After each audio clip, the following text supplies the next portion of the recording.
Kung gustong-gusto o mahal na mahal nyo ang isang lalaki, ay alam nyo ba girls, in order for him to love you back more, ay hindi nyo na kailangan gumawa ng mga bigatin na mga efforts. Alam nyo ba kayo ladies, ay you need to do this stuff na sasabihin ko ngayong araw na to. Yung mga maliliit na bagay na kailangan mong gawin para mahalin ka palalo ng isang lalaking gustong-gusto mo at mahal na mahal mo. So ngayong araw, pag-uusapan natin is yung mga small effort para mahalin ka lalo ng isang lalaki. So yes, yan po ang topic natin for today. Kung bago ka pa lang dito sa aking channel, ay yes, please do subscribe to my channel. And maya-maya, pag nagustuhan mo po itong topic natin, of course, just leave this video a like para tumaas pa yung algorithm natin. And also, do not forget to turn on your notification bell para maging updated ka sa mga ina-upload nating videos every day. Yes, at sa lagitnaan po ng ating video ay meron tayong shoutout section na kung saan babatiin natin ang ating mga mahal na subscribers na nagpapa-shoutout since last week. And also, do not forget to follow my Instagram account. Andiyan po ang aking Instagram account. Ito po. Para, yes, malapit na po tayo mag-umpisa ng shoutout section natin. And yes, siguro yung mga una nating ima-my day dyan sa Instagram is yung mga members natin. Yan.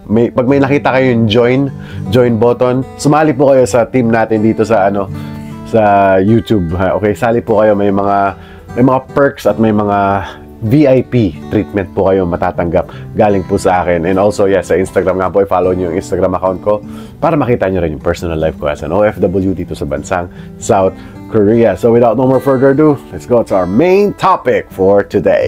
Mga small efforts para mahalin ka palalo ng isang lalaki.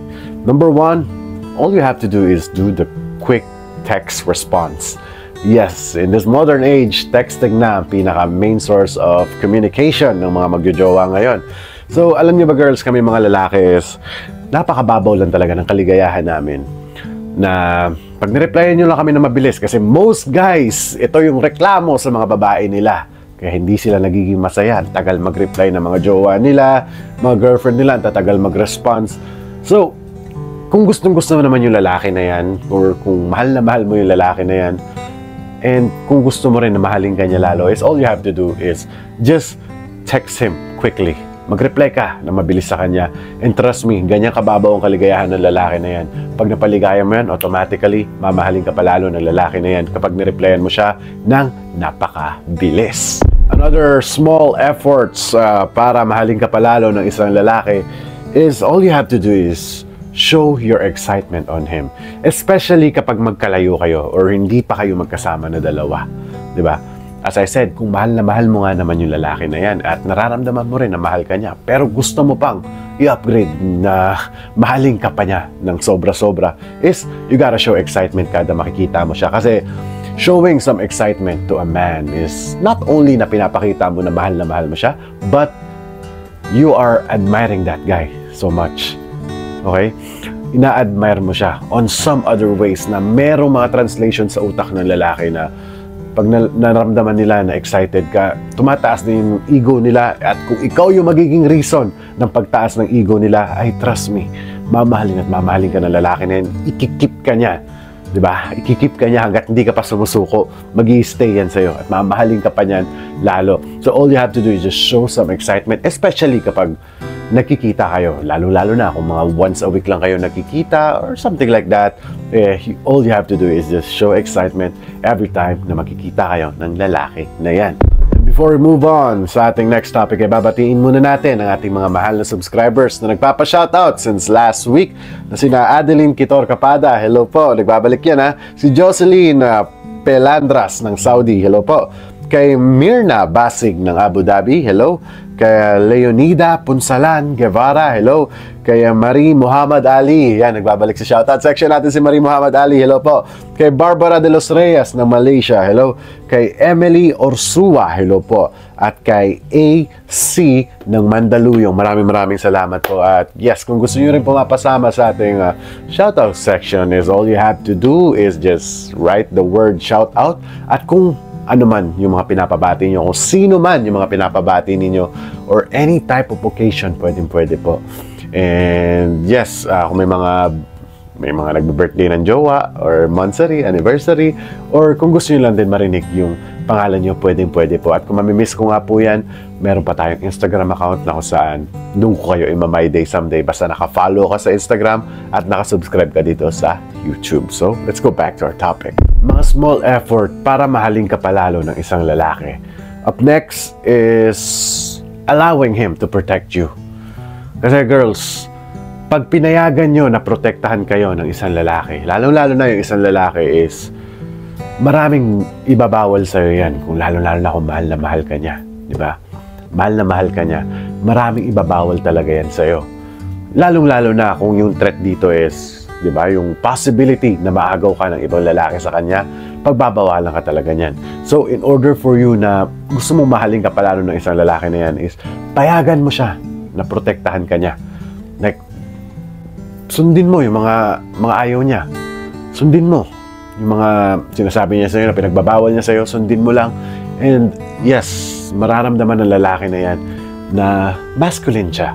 Yun lang naman talaga yung pinaka-importante na maparamdam mo sa partner mo na yes, tiwala ako na protektahan mo ako. Ganun yung ipoportray mo sa lalaki na yun kapag ginawa mo itong pag-allow sa kanya ng pagproprotekta sa'yo. So, in order for you na mahalin ka ng isang lalaki, hayaan mo lang siya na protektahan ka. And the last small effort na para mahalin ka palalo ng isang lalaki is giving a guy his me time or binibigyan mo siya ng alone time. Lalong-lalo na, gaya nga na sinasabi ko sa mga videos ko na ang pinakakailangan ng isang lalaki is yung peace of mind niya. Lalong-lalo na kapag nagtatrabaho yung lalaki na yan, inuulit-ulit ko po yan sa mga video ko. Kasi, girls, kung alam nyo lang na kung gaano kagulo, gaano kaingay ang utak ng isang lalaki, kaya yan din yung nagiging dahilan bakit ang tahimik niya. So, in order na mabura or ma-reset man lang ang utak niya, is by giving that guy a me time. As I said, yung lalong-lalo na yung mga lalaking hardworking na nagpo-provide sa family ninyo, kailangan niya talaga yung me time na yan. And trust me, kapag na-reset na niya yung utak niya, kapag nagawa na niya yung mga kailangan niya i-clear sa utak niya, maybe magbabiking siya, may mga activities siya, or let's say, nakikipag-inuman sa mga barkada, pwede po yan.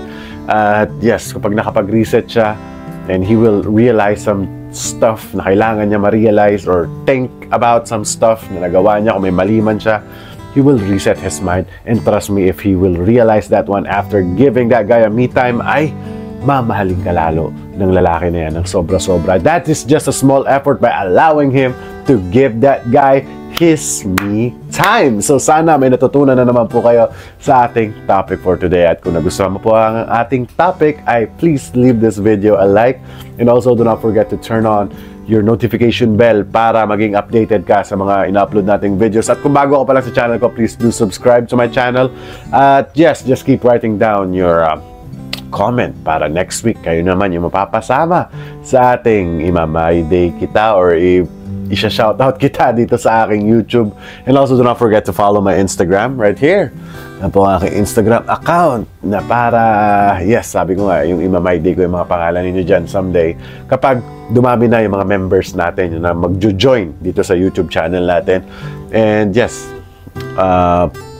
may mga videos na tayong ginagawa dyan na medyo labas dito sa YouTube. And also, para makita nyo rin yung personal life ko as an OFW dito sa bansang South Korea. So once again, thank you so much for watching. At lagi nyo tatandaan, mahal na mahal ko kayo.